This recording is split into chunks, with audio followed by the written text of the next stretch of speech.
Please sit down, everybody.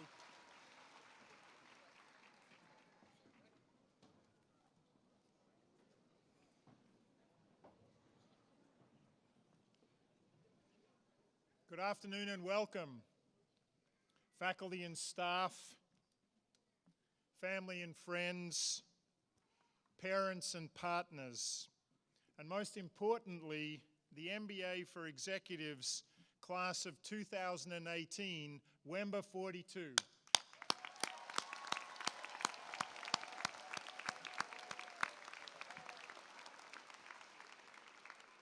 I'm Jeff Garrett. I have the honor of serving as Dean of the Wharton School, and it's my pleasure and privilege to be here this afternoon with you for this great day of celebration. I can feel all the love in this room. I loved seeing the stroller parking lot outside. This is a multi-generational, multi-dimensional celebration of an extraordinary group of people. I've been thinking a lot in my time as Dean about the role of business and the role of business schools in our world. And obviously we're living in a time when unfortunately there's a lot of negativity out there about inequality, about the notion that robots are eating lots of jobs, the end of money, asset bubbles, what does privacy mean in a technology age? And business, and I think by implication business schools, are often seen as part of the problem, not part of the solution.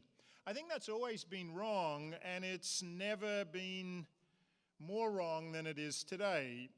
Business and business schools are really a part of the solution. Are we living in an age of challenges or an age of opportunities?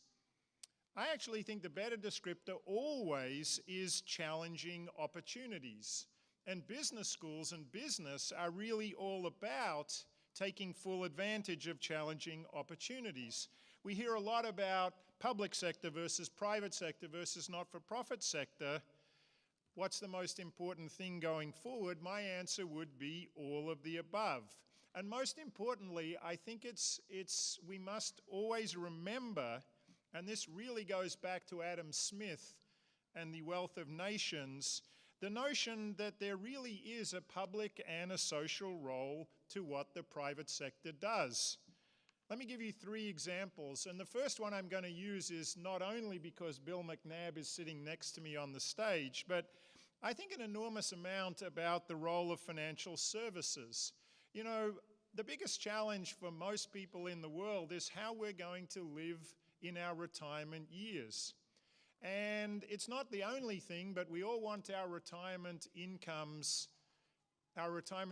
packages to be as strong as possible. So if Vanguard and other financial services firms improve the state of my retirement account, I say thank you to the financial services industry. But not only financial services, think about other companies out there that get a lot of press. Ride sharing, for example. If you're in a city like Mumbai or Jakarta or Manila, the hardest thing is just to get around the streets. And governments in those emerging markets do not have the wherewithal to create public transportation systems that will take automobiles off the roads. If one thing that ride-sharing services do is to increase the number of people on average in a car, that is a profound part of the solution to the biggest development in emerging markets, which is urbanization. Last but not least, what about the infrastructure challenges all around us? Why does it take us so long to develop new infrastructure, not only in the first world, but in emerging markets as well? A big part of the problem is that if it's owned by governments are cash-strapped. They don't have enough resources to build the infrastructure that we all want. So I think going forward, we're just going to hear much more about PPPs, public-private partnerships in infrastructure. And of course, our understanding of what infrastructure means is just going to get broader and broader as we think more about digital infrastructure as well as physical infrastructure. So that's business. What about business schools? Well, of course, all of the graduates today came here because you wanted to enhance your careers and invest in your careers. And we know that you're going to leave here with really good jobs. But we also know that you came to Wharton for reasons more than getting a good job. You came here to realize your wildest aspirations, to inspire and to be inspired, and above all, I think, to make an impact, to leave your mark. Our job is to help you, not only while you've been here, but for the rest of your lives, to help you develop skills, networks, conviction, courage, to turn your own ideas into outcomes, outcomes that matter. Outcomes that will not only change your world, but will change the world. Innovation is a cliche these days. It's in every paragraph. It tends to be almost be in every sentence that's uttered about the world of business. But at its core, I think innovation really matters. Innovation means doing things better. It means doing more with less, and it means making an impact. And Wharton really is in the innovation business. Wharton is a school that helps our students turn great ideas into greater outcomes. I know that's why you came here. You should know that's why we're so proud of you. I know everyone in the audience knows how much you had to do to get here today. I'm blown away by what you've done in the past 2 years, but I can't wait to see what you'll do now that you are leaving. So my congratulations to the class.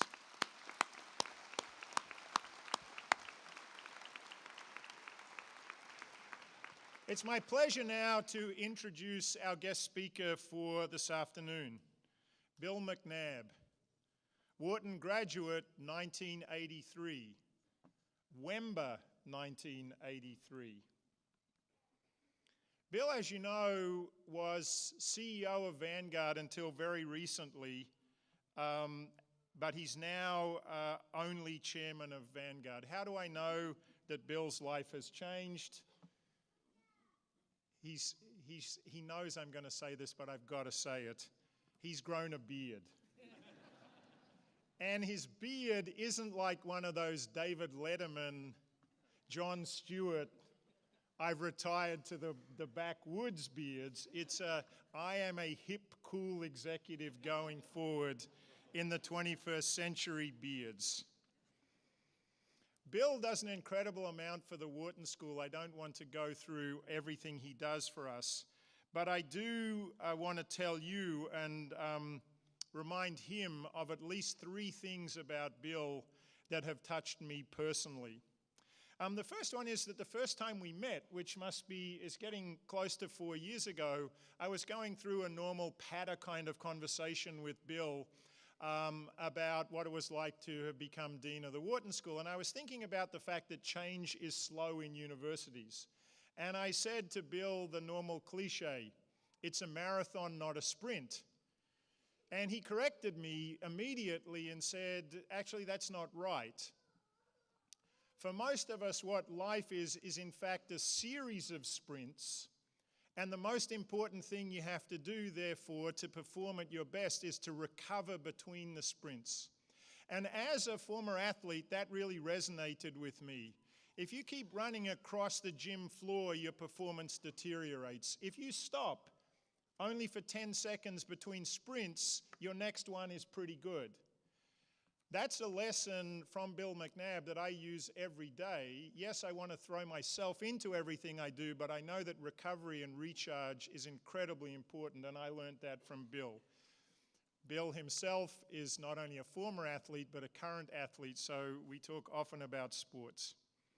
Second thing I learned from Bill is, if you look at Vanguard, what do we think about Vanguard? Vanguard's a company that takes cost out of financial services. That's its value proposition. But when you're on the Vanguard campus, the first thing that you see, and this is in Bill's DNA and the culture and the DNA of the firm, is it's all about the people. So even though it's a numbers business and about reducing the cost, Bill fervently and passionately believes that even in financial services, or maybe most importantly in financial services, it's the people who matter. And if the leaders get that right, the organization is bound to do better. Last, but for me not least, I'm going to tell you a simple story about an event that happened a couple of months ago in my home country of Australia. We had a Wharton Global Forum in Sydney, and Bill McNabb was on the program. And the program, this was supposed to be a highlight of the program because Australia privatized its social security system in the early 1990s, and we had the Australian politician who did that there. Vanguard has a big presence in Australia. Why? Because it manages a lot of Australian superannuation assets. So we had a beautifully choreographed event where the former Australian politician was going to talk about the idea that he had 25 years ago, and then it would be a handoff to Bill to talk about the opportunities that that has created for Vanguard and for Australian citizens. That was all great until the former Australian politician started lecturing us on East German history. And then instead of speaking for the 30 minutes which were allocated to him, he spoke for 1 hour. Bill McNabb and I were sitting in the front row, much like this as we are today. And Bill says to me, "I've got to get on a plane in 2 hours. What are we going to do?" First of all, I said, we got to wait till he stops speaking. Then we got on the stage and we had a conversation reacting to what was in essence a geopolitics story about the rise of China and what it means for Australia and the US. And I think we carried it off, and people in the audience did not know that this was exactly not how the event was supposed to take place. Okay, so that's a good story about an event, but just consider this. Bill McNabb is one of the most distinguished executives in the United States. At that moment, he was no doubt the most important American executive in Australia. He could have said, "To hell with it, I'm going to go and catch my plane. You've insulted me. I'm too important for that." But because of the man Bill McNabb is, he just rolled with it, smiled, got up there, and got on with the job. He's an incredible guy. Please join me in welcoming Bill McNabb.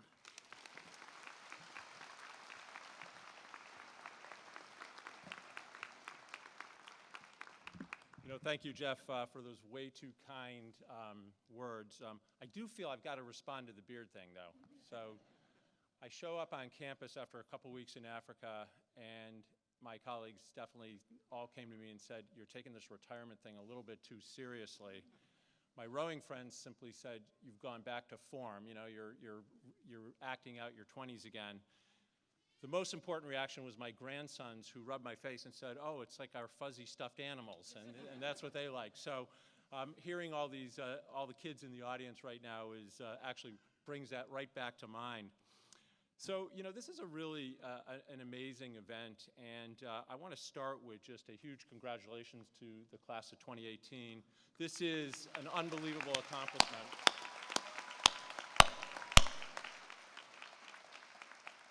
But I'd like to ask the class for a huge round of applause for the audience, because without their support, none of this would have happened.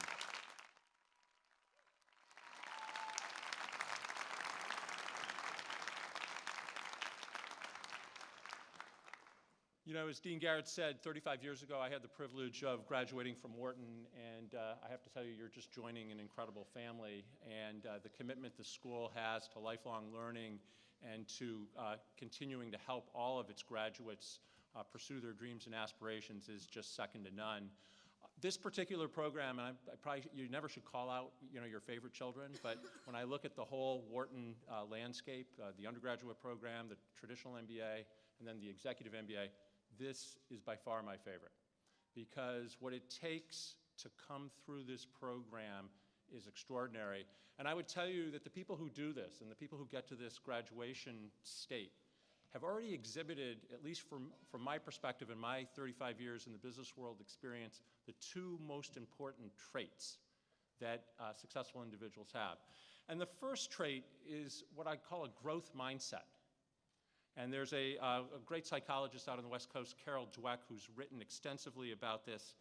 And she's created this fantastic framework for viewing the world. And rather than looking at the world as a series of, almost foreboding challenges and things that can't be done, sort of the negativity that you often read in the press, she looks at it as a series of challenges. And for people who have the right mindset, they can do things that they never thought they were going to do. And she says, actually, specifically in her great book, Mindset, in a growth mindset, challenges are exciting rather than threatening. So rather than thinking, oh, I'm going to reveal my weaknesses, you say, wow, here's a chance to grow. And think about what you've been through these past 2 years. How many times did you have that opportunity in front of you where you had these real growth moments? And the second, and I would say related trait, and this group clearly has a very technical term here at Penn. It's called grit. I had to get, pay for an advanced degree to get that. So, but it's a quality that's actually getting a lot of attention thanks to a great Penn professor, Angela Duckworth. And some people would call it discipline, stick-to-itiveness, mental toughness. The phraseology doesn't really matter. What it really is, to me, is an unbelievable drive and persistence to get things done.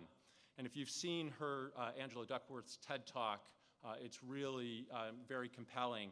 And in her own words, she says, grit is about having a goal you care about so much that it organizes and gives meaning to almost everything you do, even when you fall down, even when you screw up, even when progress toward that goal is halting or slow.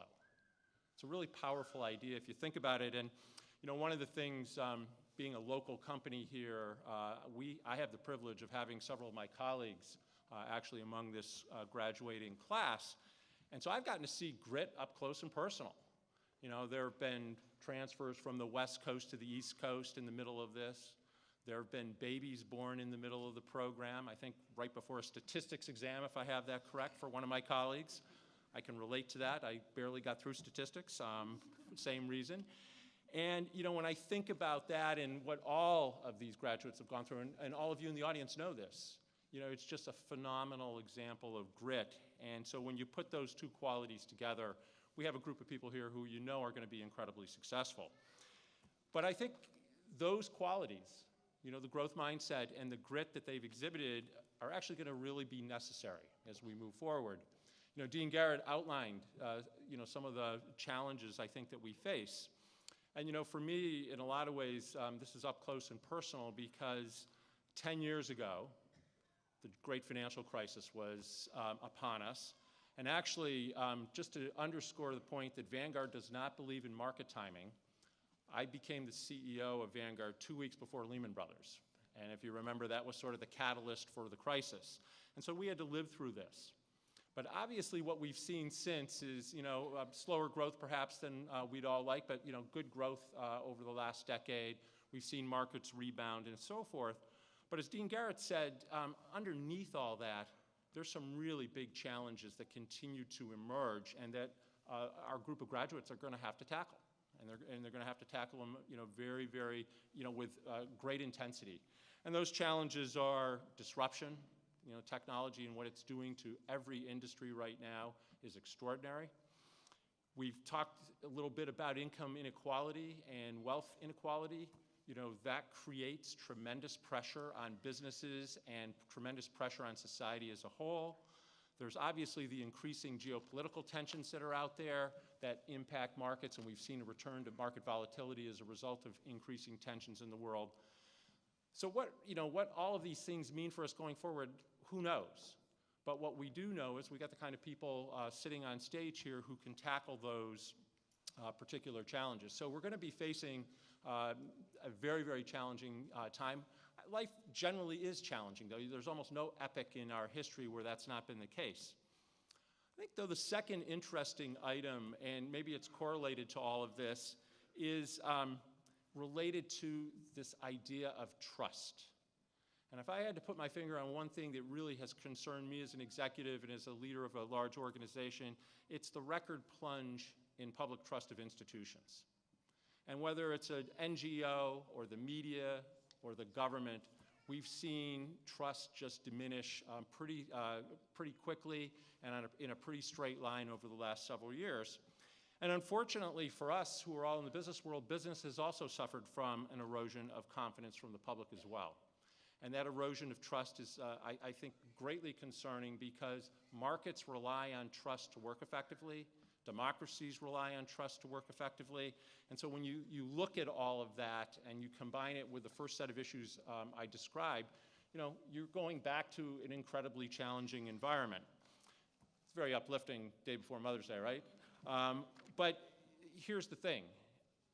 I think these guys have all the things that they need to tackle it. Their Wharton education, their grittiness, their growth mindset are going to be very, very powerful additions to their repertoire, if you will, as they go forward. I thought, though, I might just add 4 or 5 things that I've learned since I got out of Wharton and things that have been additive, if you will, to the Wharton education and this idea of a growth mindset and grit. And, they're practical. Hopefully, they're just simple takeaways that you can take with you, take back to the workplace. And the first one is going to sound so obvious that it's almost ridiculous, but it's an incredibly important thing, and it's first, you always have to do the right thing. There's far too commentary out there around business decisions being, an ethical issue, an ethical position or a good business decision. We believe very strongly at Vanguard, and I think I speak for everybody on stage, that it's not or, it's and. Good ethical decisions are good business decisions. And if you have integrity and you act with integrity over the long run, you're going to have a very winning strategy. There's a very famous story at Vanguard when I was first starting out where one of our salespeople came back with this great opportunity from a very large institution to add a lot of money to one of our funds. And at the time, we were a pretty small company, and this was going to be a pretty significant item of growth. And the portfolio manager actually refused to take the new client because the new client had indicated that the institution was going to be a short-term investor, and the portfolio manager had calculated that this would be very detrimental to the long-term investors in the fund. And so pushed back on the sales force and went back to the client and said, sorry, we can't accept the money. The client went nuts. And the client actually complained to the SEC, went and complained to the Wall Street Journal. And I don't think a better thing could have happened at Vanguard because the Wall Street Journal actually ran a front page story about it, and we could not have advertised better because what it demonstrated was a portfolio manager who had the courage to do the right thing. Actually, in the long run, we had more clients come to us because of that decision than the short-term gain we would have made. The second point, I think that's really important that has become increasingly clear as I've tried to navigate my career when times are challenging as they are, it's very important to remove uncertainty from your key stakeholders. And one of the key lessons around that really came about during the great financial crisis. And one of the things we tried to do during the crisis was think about who were our key stakeholders. And Vanguard's a pretty simple company, so for us it was our clients and it was our employees, our crew members as we call them. And the two things that were really bothering people, one from the employee standpoint was, is my job safe? Is my job safe? And first thing we did during the crisis when Wall Street was laying people off left and right was say, don't worry about your job. We will not have a layoff during this period. And by reducing that uncertainty, we took a whole set of issues off the table. And then we went to the clients, we described that to the clients, and we also said, we don't exactly know when this is going to end, but this period, this tremendous downdraft in the market will end. And if you make a short-term adjustment to your portfolio based on it, you're going to make a mistake. And by being very clear about that, and again, trying to reduce uncertainty, it really helped a lot of people. And you can apply your own situation to the different industries that you all work in, but reducing uncertainty is an incredibly important aspect of, I think, being a leader. You know, third, and my colleagues from Wharton who teach strategy are probably going to hit me for saying this, but because we all love to do strategy, and you know, it's my favorite classes to come in and sit through are the classes to talk about strategy. But the third big lesson for me has been it's really important just to get stuff done. And you know, just go out and sort of put one foot in front of the other, especially when things get really tough. Especially when things get really tough. And you know, our founder, Jack Bogle, probably exhibited this better than anybody I've ever seen. I can remember in 1987 when the market dropped 25%, Jack canceled all strategy meetings, all projects, and basically said every executive has to spend all day on the phones answering phones from the investors because people were so worried. And again, it's not terribly sexy, it's not terribly complex, but that idea of just getting things done really resonated. You know, the fourth lesson for me has been during challenging times, while you're getting stuff done, you do have to be ready to pivot. And Jeff talked about you know, the importance of innovation in our society. And I do think the word gets overused. But during crises, or challenging times, there's always a moment where if an organization is willing to be a little bit contrary, it can be successful. And you have to look for those moments. If you think about it, 75% of the S&P 500 companies were founded during a period of economic uncertainty or recession. And when you think about that, that's when the great things happen. And so the ability to pivot during those periods of time is incredibly important. And finally, you know, the last lesson, and this is something that I think Wharton has really upped its game. When I was here 35 years ago, we did not talk much about leadership. And today, it's a huge central part of the education. And I would say the fifth lesson for me is the quality of your team is everything. Quality of your team is everything. Many of you will be going back to roles where you have an opportunity to shape the nature of your team and who's on it and so forth. You're going to actually make strategic mistakes. It happens. I know despite all our great training, it still happens. And the thing, though, is if you have a great team in place, you're going to be able to recover from that. And not only recover from it, you're going to actually be able to pivot and prosper and go on to do great things. So for me, you know, seeing the emphasis that Wharton puts on that and, you know, that focus on teamwork and leadership is really, really rewarding. So one last thing, and then we're going to get on with it and get these degrees out. One last thing. So when I think about the Wharton degree, you know, to me, it's just such an incredible privilege to have gone to this institution. You know, when I think about my time here, it was very, very special. And it really does prepare you for these challenges that I've described and, you know, gets you as ready as you can be ready. But I think graduating from here also comes with a great set of responsibilities because of the privilege of coming through this program. And that really reminded me of some very wise words from a famous CEO, Max Dupree, who is the CEO of Herman Miller Furniture. And in his great book, The Art of Leadership, he said, "The first responsibility of a leader is to define reality. The last is to say thank you. In between, the leader is a servant." Now, I believe because of your Wharton training, you're all going to have tremendous opportunities to shape the vision of your companies. And I believe just based on your response to the audience, you're all going to take the responsibility of thanking people, all your stakeholders, very seriously. So in between, try to remember your role as servant leaders as well, and the world's going to be a much, much better place for it. So again, thank you for your attention. Thank you guys for all that you've done. Congratulations, and really, really well done. Thanks.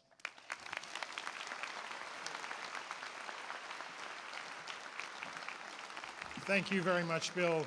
I mean, it's just incredible to reflect on those 10 years when Bill was the CEO of Vanguard. You know, Vanguard was really the inventor, the innovator for index funds. But who would have thought that along with BlackRock, Vanguard and BlackRock would manage more money for more people than any other financial institutions in the world. Our future is literally in their hands.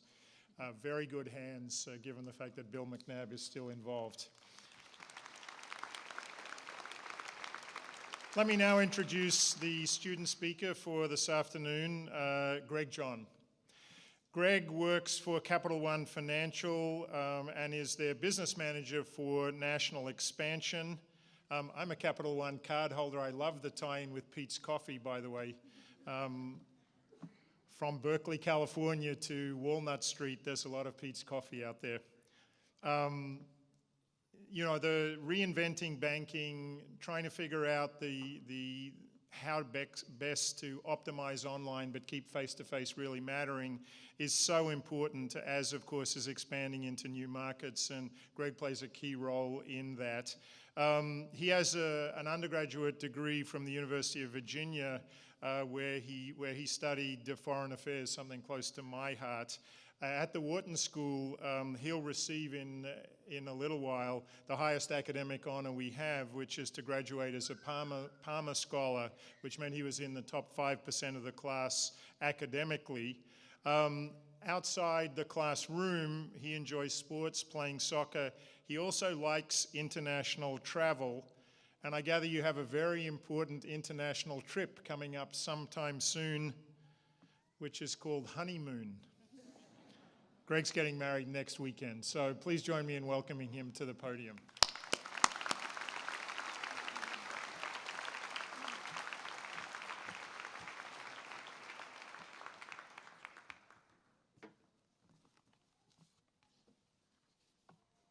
Thank you, Dean Garrett. Good afternoon. I am Greg John. I am a member of the 42nd class of WEMBA. I want to take a moment to thank our prior speakers, Dean Garrett and Bill McNabb, for their thoughtful words. And I want to thank our distinguished and renowned faculty, the administration, and our nurturing den mother, Amy Myers.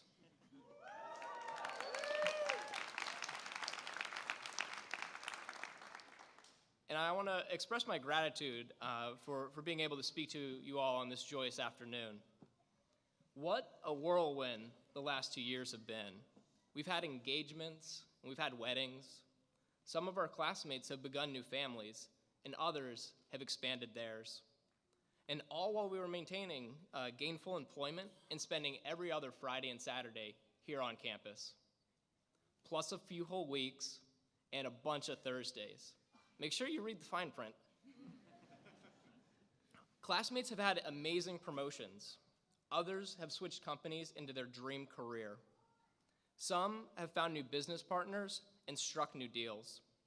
Whether you've already found what you're looking for or not, we all have tremendous opportunities in front of us.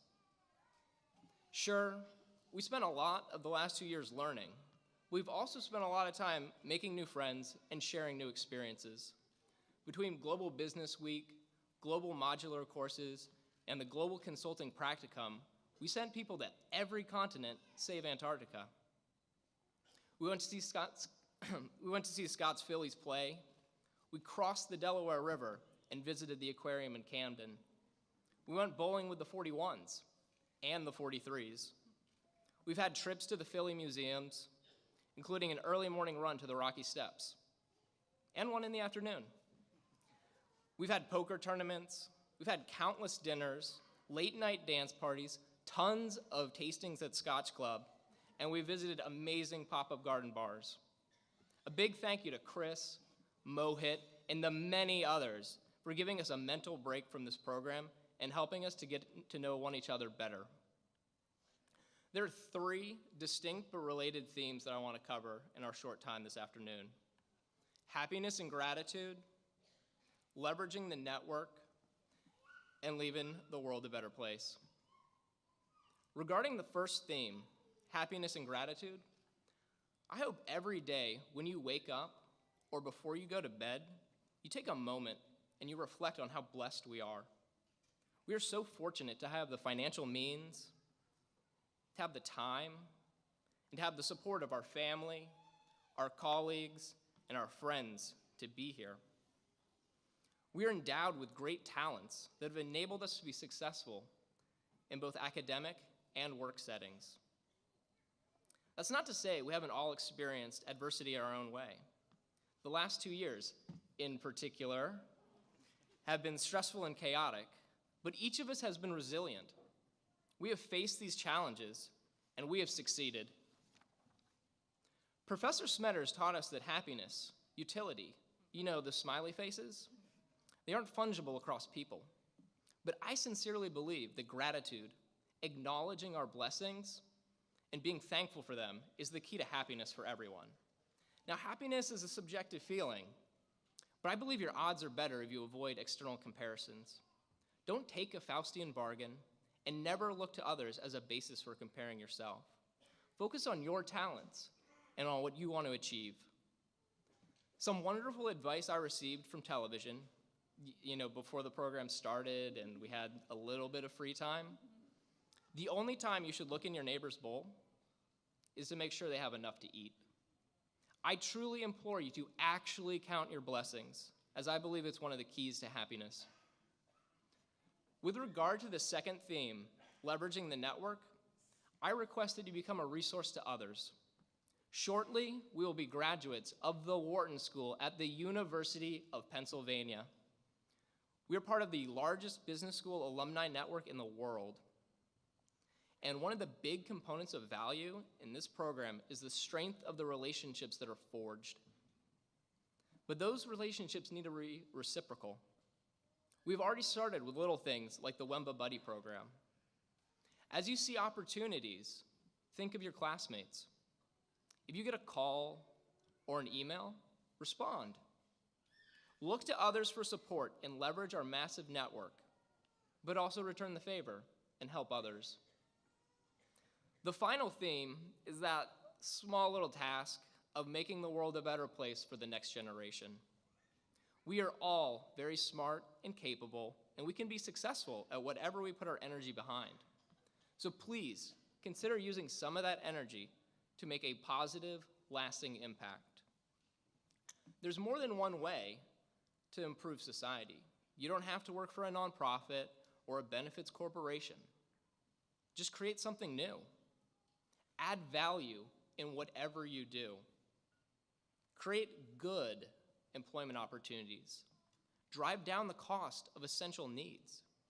Find a more efficient way to do something important. Let's leave the world a better place. One final thought here. We're at a transition point.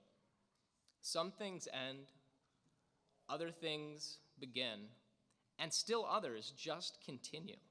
That's part of life. But this is a big juncture, and it is a good time to think long and hard about how you want to spend your working life. Power, fortune, fame, family. What's most important to you? And how are you going to prioritize? Class of 42, I am humbled and honored to call you my classmates and friends. Thank you.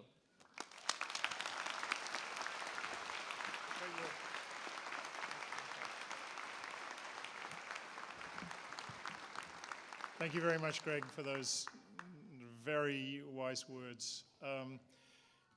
Our next speaker is Peggy Bishop-Lane, Vice Dean, Dean of the Executive MBA at the Wharton School. For Peggy, Wemba is something that she eats, sleeps, drinks on a daily basis. It's truly a labor of love for her to be the head of this program, and we couldn't be luckier than to have her in that position. Please join me in welcoming Peggy Bishop-Lane.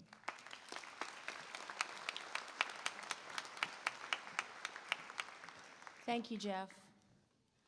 And congratulations, you guys. You're doing it.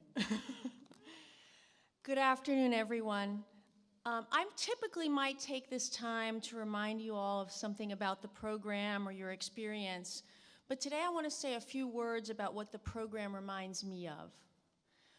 When I think of Wharton graduates, I often think of the phrase, and I'm going to repeat Bill here a little bit, with great power comes great responsibility. Because to use another quote, knowledge is power.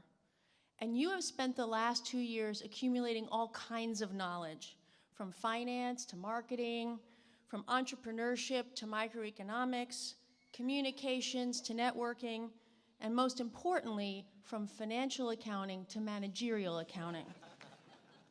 I was their accounting professor. Of course, this idea that with power comes responsibility is not new and was not originally applied to business school graduates or even graduates at all.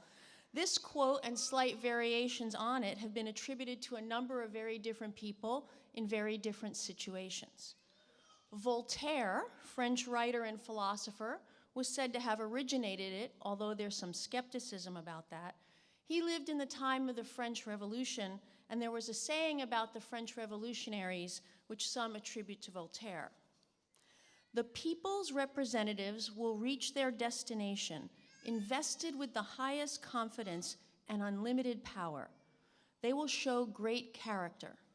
They must consider that great responsibility follows inseparably from great power. Indeed, perhaps the very thing they were fighting for. Fast forward about 150 years, world leaders Winston Churchill, Theodore Roosevelt, and Franklin Roosevelt uttered the phrase or variations of it in inspirational speeches. Theodore Roosevelt, in discussing why he would not seek a third term as US president, said, "I believe in a strong executive. I believe in power. But I believe that responsibility should go with power, and that it is not well that the strong executive should be a perpetual executive." Franklin Roosevelt, in a speech he wrote about Thomas Jefferson just before his death near the end of World War II, said, "Today we have learned in the agony of war that great power involves great responsibility. Today we can no more escape the consequences of German and Japanese aggression than he could avoid the consequences of attacks by the Barbary Corsairs, pirates, a century and a half before." Winston Churchill, in 1943, at the height of the Blitzkrieg attacks, said, "The price of greatness is responsibility," which was also the title of the speech he was giving. He meant that for those who strive for greatness, they must be ready and capable to face the challenges that come with it. It is one of his most famous quotes, in part for its universality. It not only served as a light of hope to the Allied forces at the time, but has since served as a reminder to leaders of how to live their lives and guide their constituents. Now, this sentiment isn't only used in politics. In the New Testament, Luke chapter 12, verse 48, "From everyone who has been given much, much will be demanded. And from the one who has been entrusted with much, much more will be asked." And most recently, in the Marvel comic Spider-Man, as the young Peter Parker, you know, Spider-Man, walks into the distance after failing to stop the murder of his beloved Uncle Ben, the narrator notes that the hero has finally learned, with great power, there must also come great responsibility.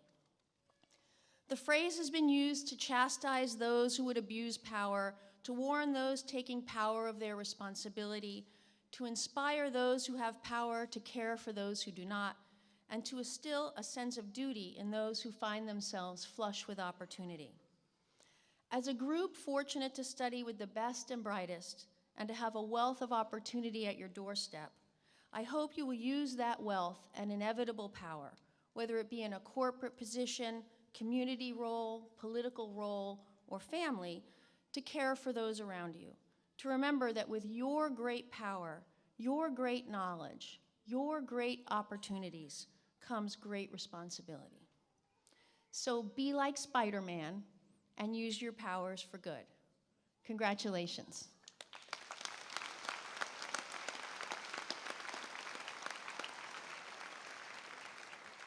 And now it's time to recognize you and your achievements. We will begin with the student awards, and for that, I'd like to ask Kathy Maloney to come to the podium. Kathy is the director of the Philadelphia MBA Program for Executives, overseeing the day-to-day operations of the program. She is now also the director of alumni engagement for the entire MBA Program for Executives, where she works with our alumni population to keep them involved with the university. But prior to taking on this role last year, she served as the director of WEMBA admissions for many years, including for your class. So basically, you all owe a lot to Kathy for being here. Kathy? Thank you, Peggy. Each year, we present 2 student awards.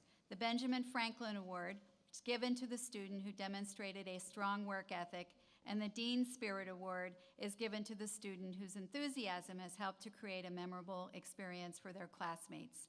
I'm pleased to announce that this year's winner of the Benjamin Franklin Award is Jordan Mullenauer. Jordan?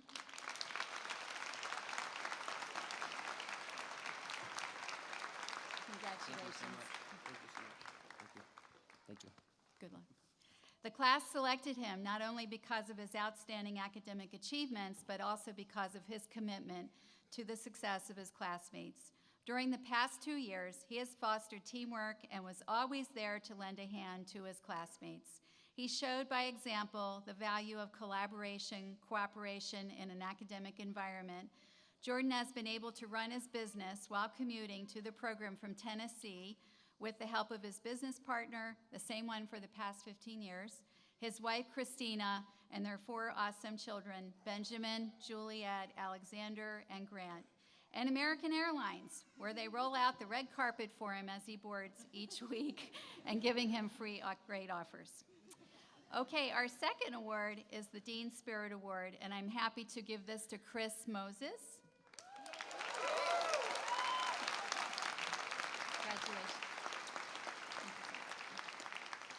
Chris was selected by his classmates because of his leadership role as their social chair.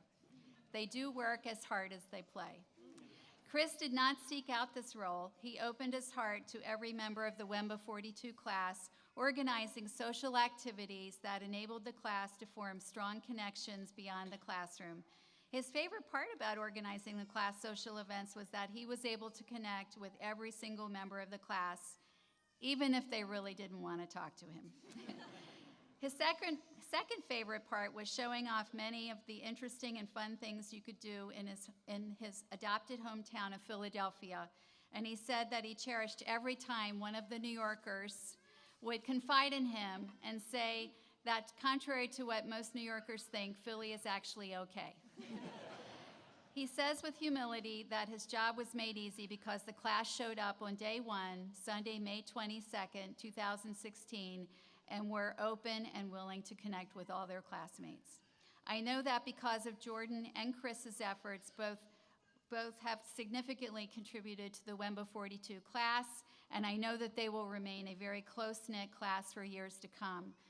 They've really helped their class to get to know what the program can offer and go beyond the academic experience. So I know that they'll be best friends for life, this group, and I look forward to seeing them at their next reunion, which will be in the fall. So thank you so much, and congratulations.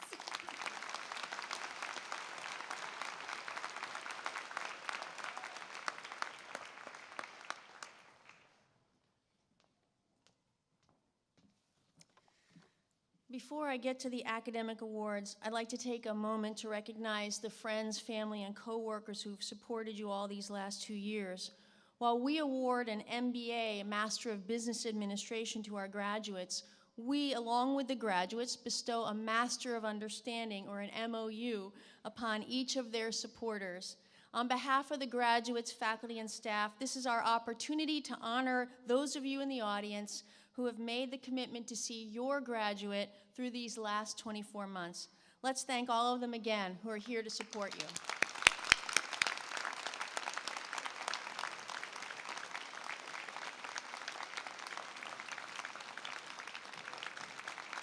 There you go.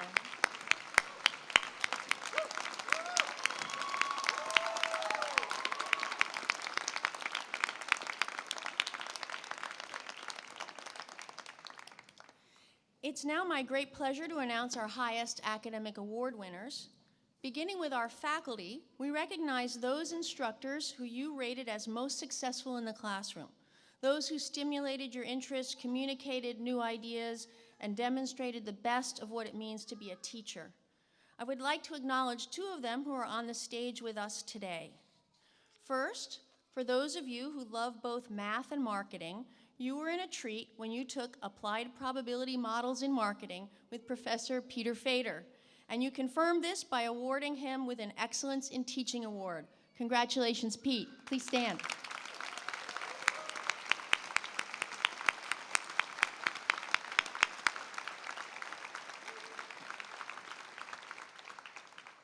And again, for elective teaching, specifically his teaching of energy markets and policy, you chose to recognize the enthusiasm and clarity of Professor Arthur Van Bentham with an Excellence in Teaching Award. Congratulations, Arthur.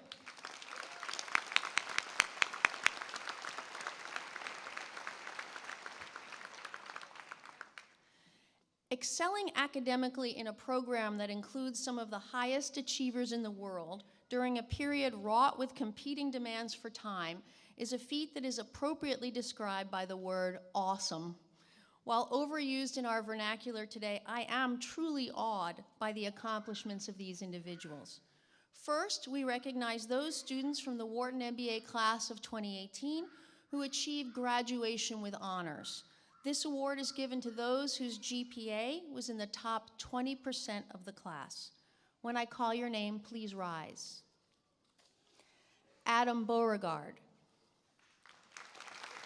Austin Bingham. Anthony Bramante. Marcus Bruner. Justin Chakma. David Green. Somil Jan. Pratima Kota. Marlena Lashkovska. Altaf Mohammed. Jordan Molenauer. Juan Montoya Fonseca.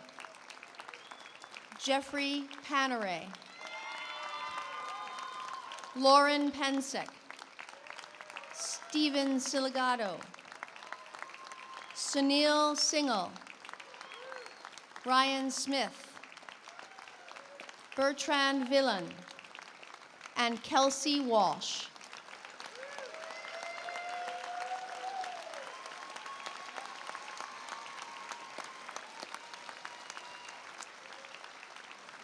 Okay. This next set of students not only earned graduation with honors, but also the designation of Palmer Scholar. This achievement is given to those whose GPA is in the top 5% of the class. When I call your name, please rise. You will receive your award after you get your diploma. James Adler. Kamesh Chilakuri. Charles Herman. Gregory John. Nan Lee. And Bo Zhao.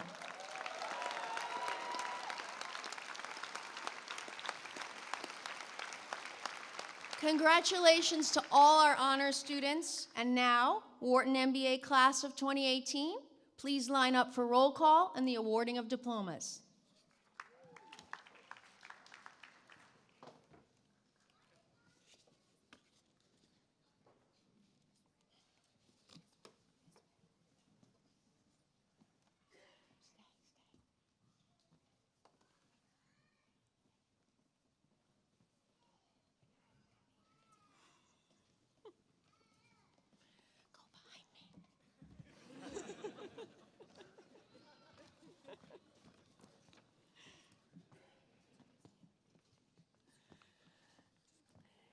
James Adler.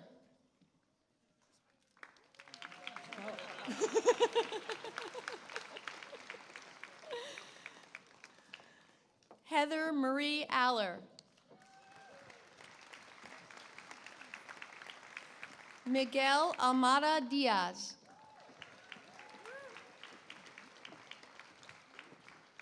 Gustavo Andriani. Sri Anumolu.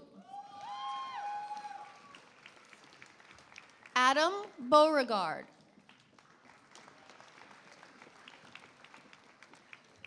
Kali Bundari.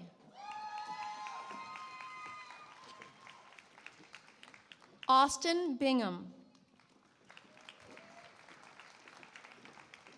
Stephen Bowman. Jacqueline Boyer.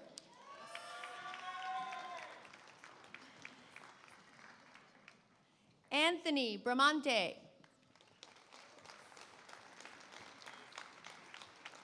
William Vaugh Brewer.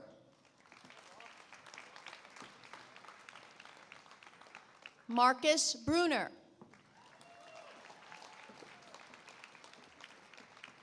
Matthew Cardamone.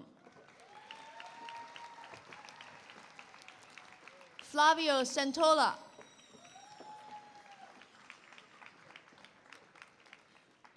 Vikram Chakra.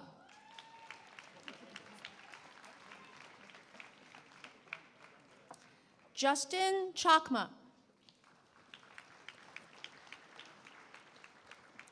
Aldrich Chan. Gregory Chang. Shi Chen.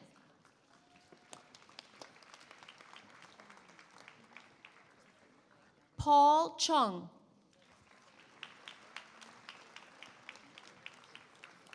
Michelle Chia.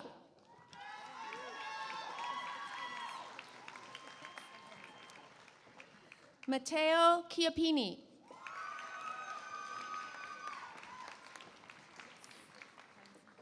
Kamesh Chilukuri. Alex Choi.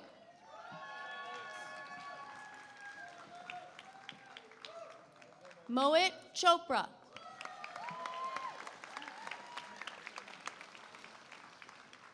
Wesley Chu.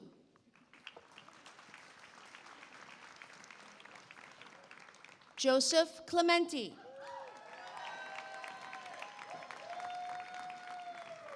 Brandon Cohen.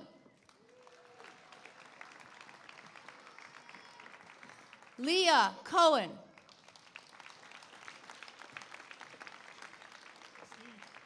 Stephen Michael Crosley.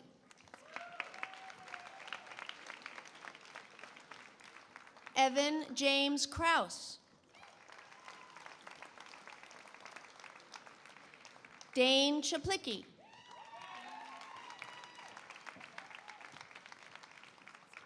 Rebecca Lee Doherty.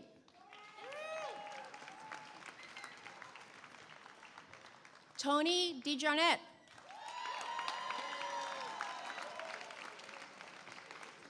Timothy Dunn.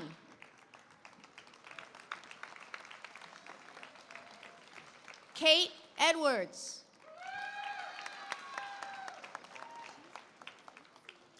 June Fan.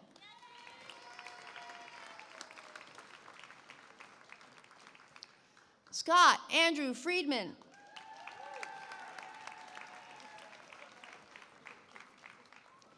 Divya Goel.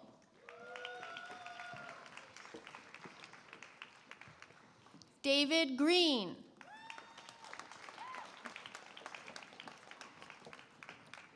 Ehab Hanna.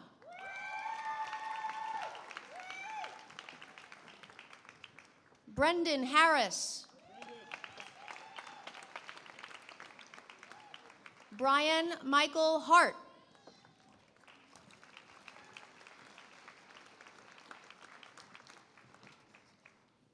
Matt Haught.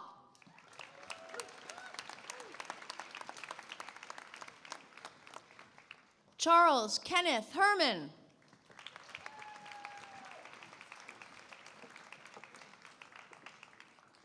Angela Ho.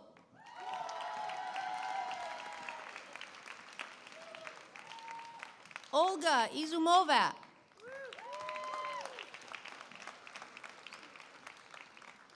Ankit Jain.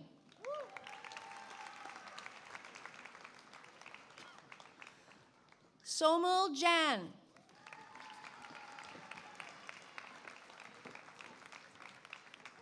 Gregory Walton John.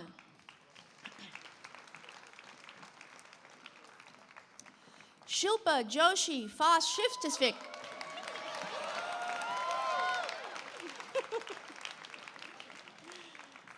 James William Judge.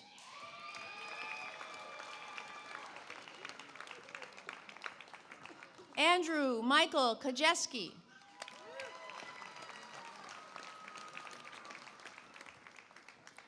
Rachel Kells.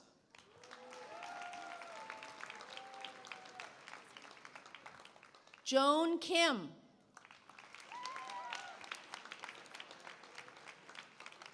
William Kim.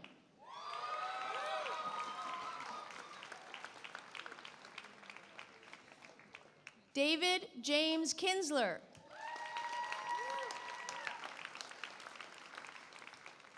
Joseph Adam Komisar.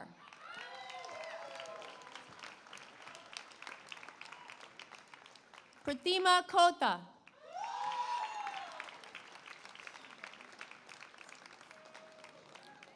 Rachel Sandra Kreppel.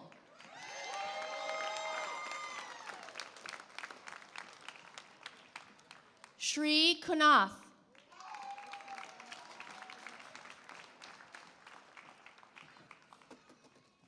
Marlena Lashkovska.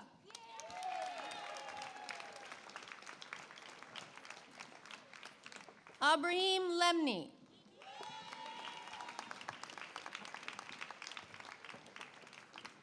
Nan Lee.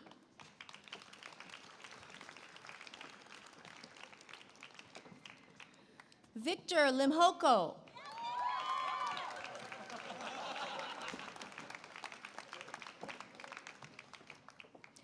Raymond Leoy.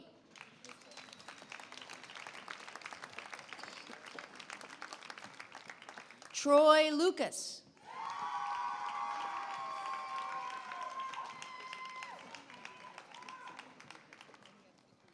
Manesh Maheshwari.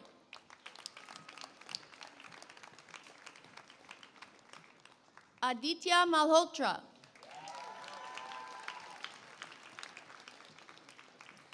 Svetla Maranova.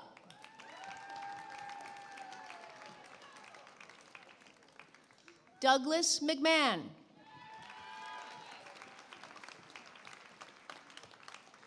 Christopher Marabi.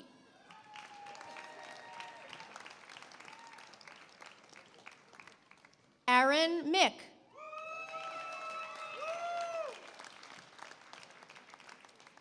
Jeremy Christopher Migden.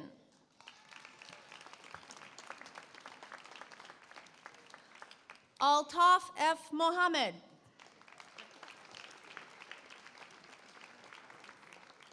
Devika Mohan.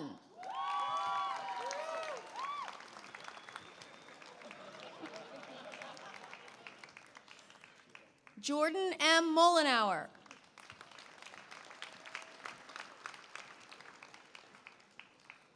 Juan Pablo Montoya Fonseca.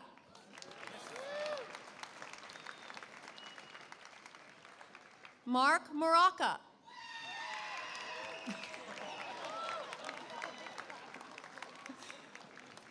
Christopher Moses.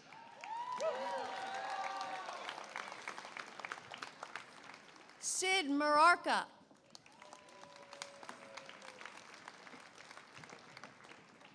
Caitlin Murphy.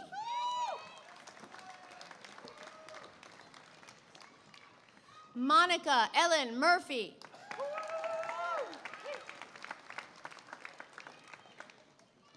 Josephine Noah.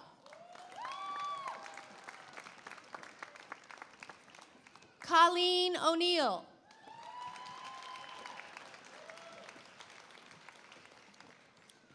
Jeffrey Panare.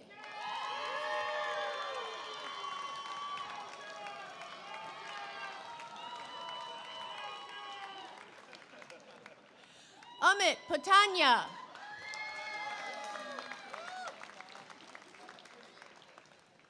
Lauren Marie Pensek.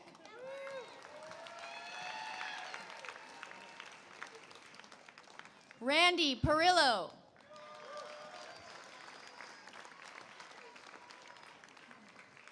Trang Don Pham.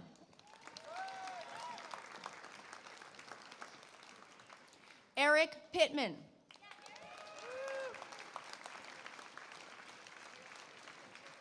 Jeremy Ramsey.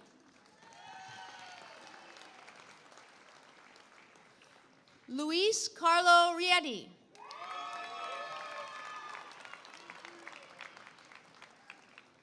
Laura Rivera.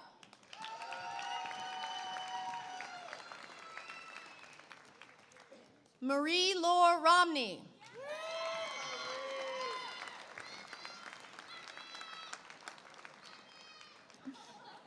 Michelle Rose.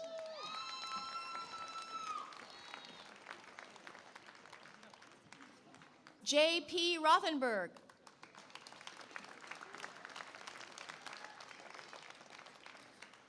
Jasmeet Sandhu.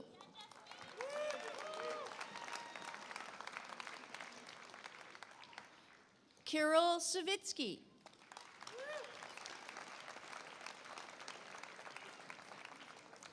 Amit Prakash Sawant.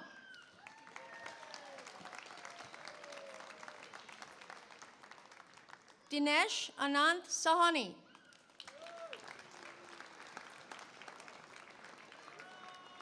Matthew Stephen Shiavi.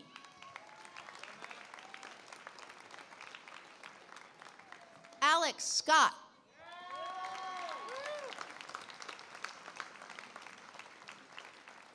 Aditya Sharma.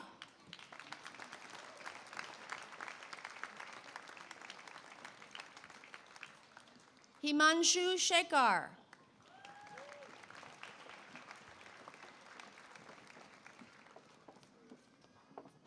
Sumit Shrestha.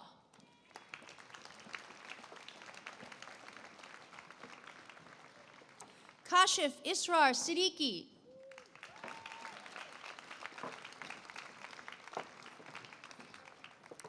Stephen Siligato.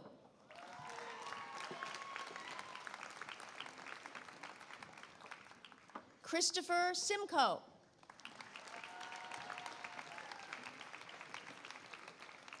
Amrit Singh.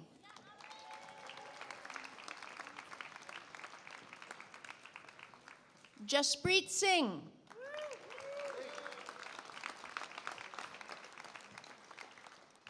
Sunil Singhal.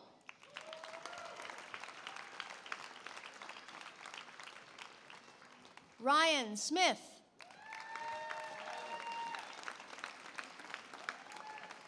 Stephen Summers.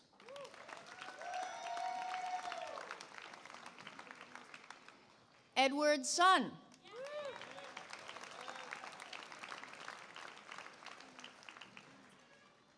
Elizabeth Tamaro.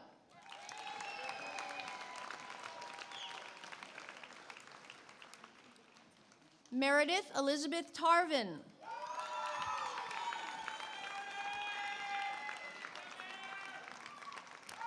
Suvit Tiwari.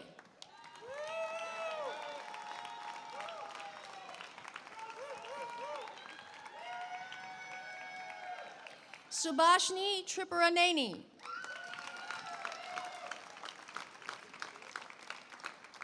Christopher Urenick.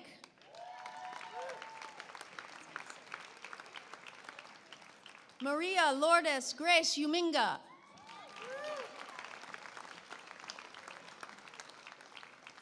Jennifer Vazarelli. Bertrand Villan.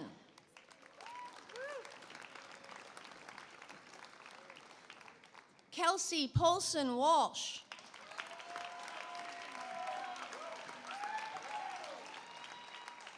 Jeremy Brett Whitsitt.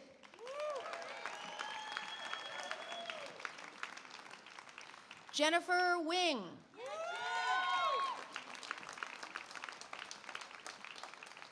Ethan Andrew Wingfield.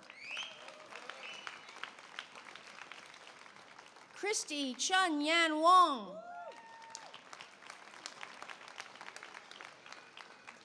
John Gaofeng Zhang.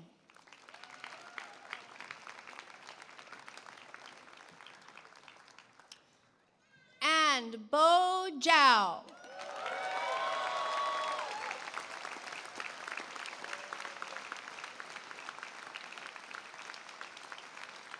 Ladies and gentlemen, the Wharton MBA Class of 2018.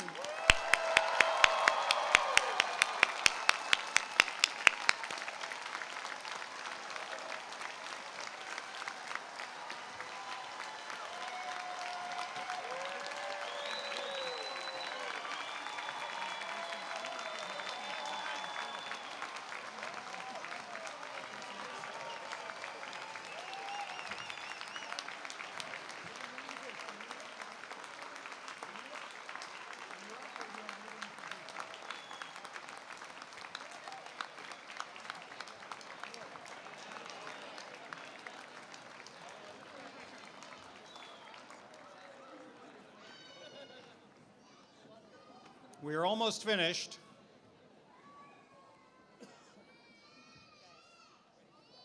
Hi, everybody. My name is Sam Lundquist. I'm the Vice Dean of Wharton External Affairs. And very briefly, I'd like to just summarize with some specificity the theme that you've heard throughout today's remarks from all of our speakers. You know, we love what we do because we are the team that will care for you going forward and embrace you as lifelong members of the alumni community. Keeping Wharton relevant and convenient to you is our job. And it's truly a labor of love. We really look forward to seeing you all around the world. Dean Garrett, Kathy Maloney, Cynthia Orr, and I will serve as your contacts going forward. As of today, you are no longer Wharton students, you're Wharton alumni. To commemorate this transition, please move your tassels from the right side to the left side of your mortarboard.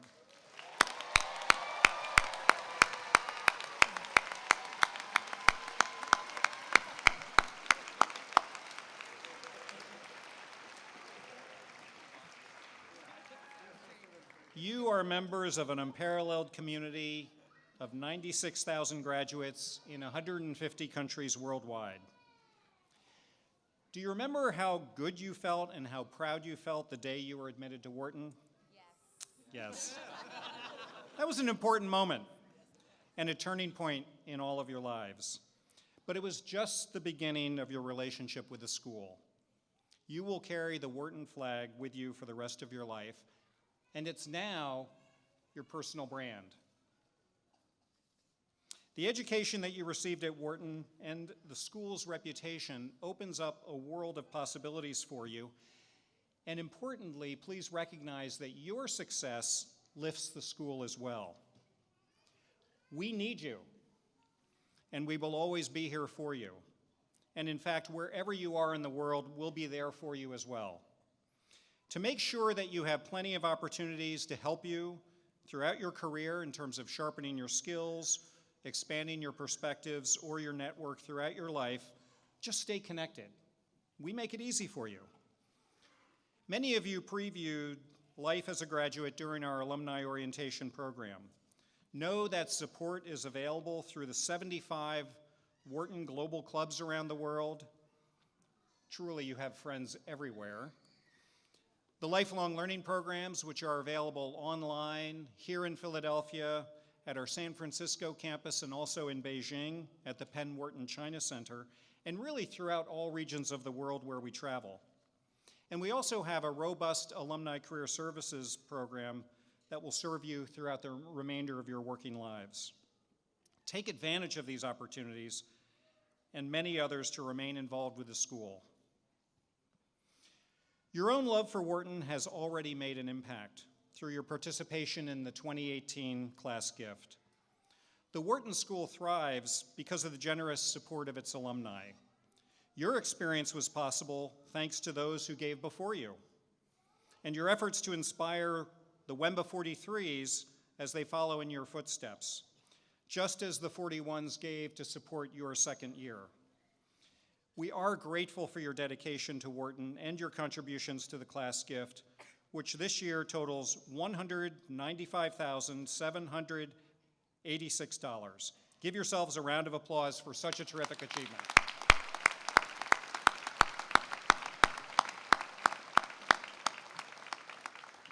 On behalf of the faculty and staff, thank you from all of us. Running the class gift campaign requires hard work and energetic leadership, and we'd like to thank this year's Class Gift Committee who made the achievement possible. I'd like to recognize the Class Gift Committee co-chairs, Kelsey Walsh, Dane Zaplicki, and Lauren Pensick. I welcome them to present the Class Gift check to Dean Garrett.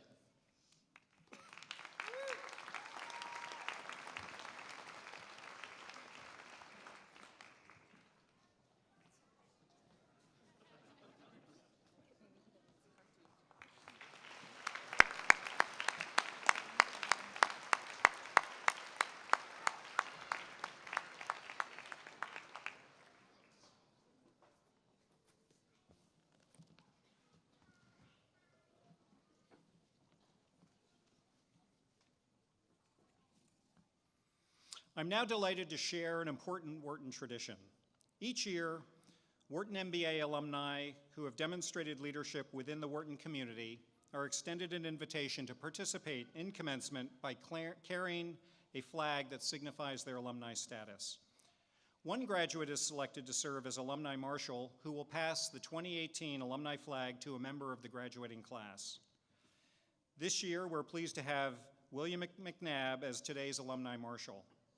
You've heard about Bill already, but let me add a couple of points other than he's a 1983 graduate of the program. But he also serves on two of our alumni advisory boards of the Wharton School. That would be the Graduate Advisory Council and also the Leadership Advisory Board. He's also celebrating his 35th MBA reunion this year. In passing the 2018 alumni flag to Adam Beauregard, Bill is welcoming our newest graduates to the alumni community.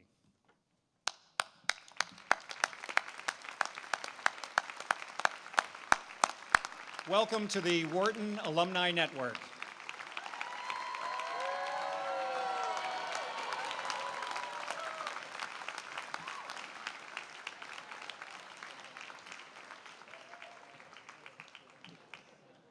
And that brings the formal part of the graduation ceremony to a close.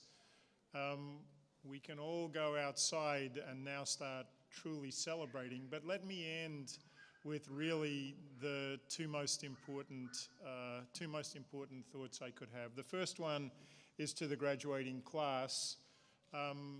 These people graduated from the longest, the hardest, and the best executive MBA in the world.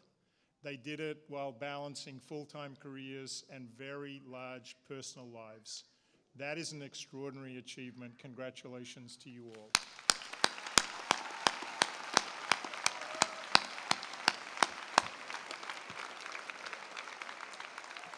The second achievement, which is both congratulations and thanks, is to all of you.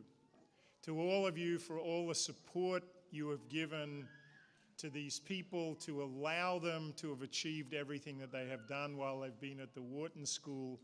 It's a true partnership. They couldn't have done it without you. So thanks to all of you, and now it's time to celebrate for the class of 2018. Congratulations and thank you.